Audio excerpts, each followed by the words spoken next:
सिर्जन ही पुथी अध्याय 47।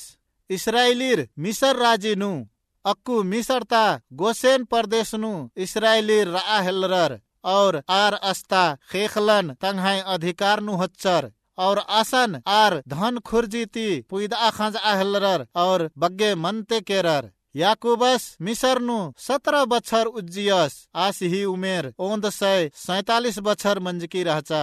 सिरजन 47 अध्याय ही 29 पद ती 49 अध्याय ही 28 पद गुटी।